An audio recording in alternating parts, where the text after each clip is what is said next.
구약성경 에스겔서 30장 10절에서 26절 말씀입니다.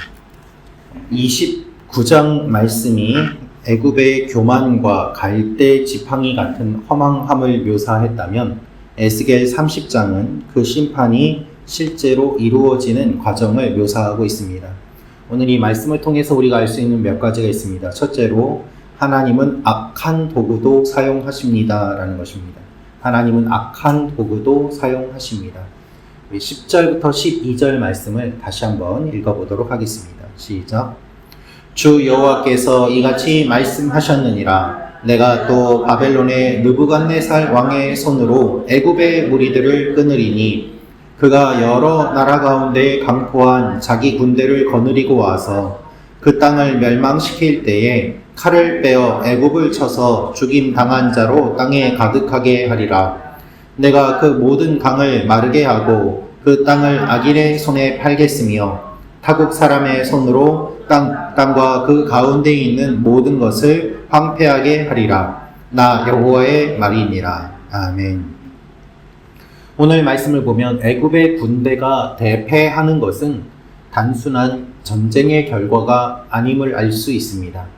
하나님께서 바벨론을 들어 이집트를 치시는 내용이 오늘 말씀의 내용입니다. 당시에 애굽의 군사력은 고대 근동 세계에서 두려움의 대상이었습니다. 지금도 중동 지역에서 이집트의 군사력은 무시할 만한 수준이 아닙니다. 그러나 하나님께서는 바벨론을 통해 이 애굽을 치십니다. 그 이유는 무엇인가 하면 이스라엘이 하나님이 아니라 이집트를 의지하였기 때문입니다. 바벨론 군대는 정복한 민족을 무자비하게 학살하고 또한 포로들을 잔혹하게 다루는 것으로 유명하였습니다. 하나님께서는 바로 그 악한 바벨론을 들어서 이집트를 공격하게 하시고 이집트가 멸망하게 하십니다. 인간의 선악으로 기준을 잡고 바라보았을 때 하나님께서 왜 바벨론을 들어 사용하시는가? 어떻게 저렇게 악한 나라도 사용하실 수 있는가라는 생각이 들 수 있습니다만은 하나님께서는 하나님의 목적을 이루시기 위하여 악한 세력도 사용하실 수 있는 권세와 능력이 있는 분이십니다. 하지만 우리가 기억해야 될 것은 그렇게 쓰임받은 도구도 결국에는 하나님의 심판을 받게 됩니다. 잠시 쓰임받는 도구에 불과하지 하나님이 그들의 악을 정의로 인정해 주시는 것이 아니기 때문입니다. 여러분, 하나님께서 악한 도구를 사용하셔도 우리는 항변할 능력이 없습니다. 주님의 뜻이 이루어지기 위해서 주님은 다양한 방법을 사용하실 수 있고 모든 것을 하실 수 있는 분이십니다. 그리고 우리보다 더욱더 뛰어난 지혜와 능력과 거룩과 정의를 가지신 분이 우리 하나님이십니다. 따라서 우리의 판단을 하나님 앞에 내려놓고 주님이 하시는 일이라면 무엇이든지 다 옳습니다 라고 주님 앞에 고백하는 믿음이 필요한 것이죠. 지금은 옳지 않은 것처럼 보인다고 할지라도 하나님께서 모든 것의 정의를 드러내시고 불의를 드러내시고 심판하심을 말씀하시기 때문입니다. 하나님이 하신다고 하면 하십니다. 하나님이 옳다고 하면 옳은 것입니다. 이것을 기억하며 하나님 앞에 오늘도 우리의 주권을 모두 다 의탁하며 주님께서 주님 주도적으로 모든 것을 다 하시도록 내어드리는 여러분과 제가 되기를 주님의 이름으로 축원합니다. 두 번째로 알 수 있는 것은 하나님의 심판은 예외가 없습니다. 하나님의 심판은 예외가 없습니다. 에스겔 30장 18절 19절 말씀 같이 읽겠습니다. 18절 19절 시작.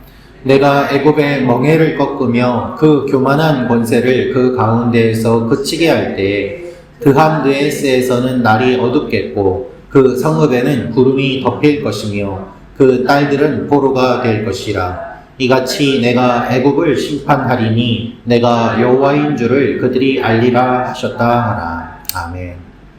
13절에서 19절 말씀은 이집트의 주요 성읍들이 하나씩 등장합니다.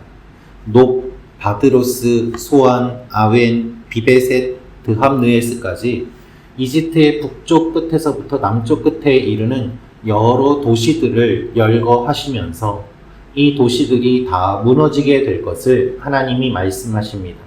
그래서 바드로스를 황폐하게 하며 소환에 불을 지르며 노 나라를 심판하며 이와 같은 하나님의 심판이 뭉뚱그려 애굽 전체로 설명하는 것이 아니라 애굽에 있는 강한 여러 도시들을 구체적으로 하나님이 공격하실 것을 말씀하고 계십니다. 이 도시들은 각각 이집트의 정치, 종교, 경제의 중심지였습니다. 그러나 정치적으로 중요하다고, 종교적으로 의미가 있다고, 경제적으로 부유하다고 이 심판에서 제외되는 것이 아니라 하나님께서는 모든 주요한 도시들이 다 파괴되고 멸망할 것을 말씀하십니다. 이것이 하나님께서 말씀하시는 심판의 특징입니다. 모든 것의 심판인 것이죠. 우리는 어떠한 특별한 위치나 역할이 우리를 안전하게 지켜줄 것이라고 착각할 때가 있습니다. 교회에서 어떤 직분을 받았으니까, 내가 이만큼 사역을 했으니까, 내가 이 정도로 헌신하였으니까 라면서 나도 모르게 내가 쌓아놓고 있는 불안정한 것들을 의지하면서 하나님이 이 정도 해도 나는 봐주시겠지라는 마음을 은근히 품고 있는 우리의 모습이 혹시 있지는 않은지 돌아볼 필요가 있습니다. 하나님은 우리의 위치나 역할이 아니라 하나님의 말씀에 순종하는 것만이 참된 안전을 보장할 것을 말씀하십니다.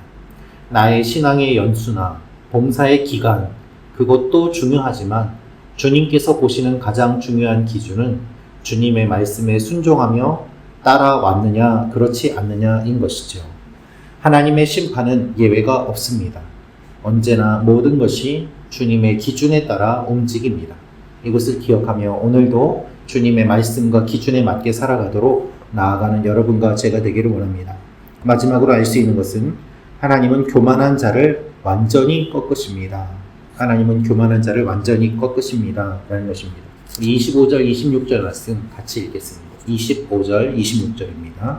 시작. 내가 바벨론 왕의 팔은 들어주고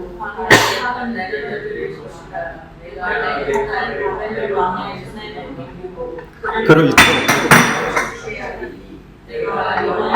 그들이 알리라. 내가 애굽 사람을 나라들 가운데로 흩으며 백성들 가운데로 해치리니 내가 여호와인 줄을 그들이 알리라. 아멘. 에스겔은 바로의 팔이 꺾이는 장면을 묘사합니다. 바로의 팔은 이집트의 군사력을 상징합니다. 하나님이 이 팔을 꺾으시고 다시 들지 못하게 하실 것을 말씀하십니다. 그래서 하나님께서 팔을 꺾으시고 오히려 바벨론의 팔을 강하게 하십니다. 내가 신이다. 나일강은 내 것이다. 나는 악어다. 라면서 자신의 강함을 강조했던 애굽이 바벨론에게 넘어갈 것을 말씀하시며 철저하게 무력한 존재로 전락할 것을 보여주십니다. 교만했던 그들이 패배하는 모습을 통해서 하나님께서는 언제나 교만한 사람을 치심을 우리에게 알려주시는 것입니다. 여러분, 지혜로운 사람은 하나님께서 치시기 전에 먼저 무릎을 꿇습니다. 먼저 엎드립니다. 그러나 교만한 사람은 끝까지 무릎을 꿇지 않습니다. 고개를 숙이지 않습니다. 하나님 앞에서 하나님과 같이 되려고 합니다. 그래서 하나님께서 그를 쳐서 꺾으시는 것입니다. 오늘도 우리의 힘만으로는 살 수 없음을 고백해야 합니다. 내가 의지하는 것들이 나를 지켜주는 것이 아니라 내가 사랑하는 주님이 나를 지켜주심을 기억하며 주님을 더욱더 사랑하며 나아갈 때 나의 약함이 하나님의 강함이 되고 그리고 나의 낮아짐이 주님의 높아짐이 되면서 하나님의 돌보심이 우리 가운데 충만하게 임하는 것입니다. 교만해서 멸망하기보다는 겸손하게 주님과 영원히 사는 존재로 살아가는 우리임을 기억하며 주님 앞에 기도하며 나아가는 여러분과 제가 되기를 원합니다. 같이 기도하도록 하겠습니다.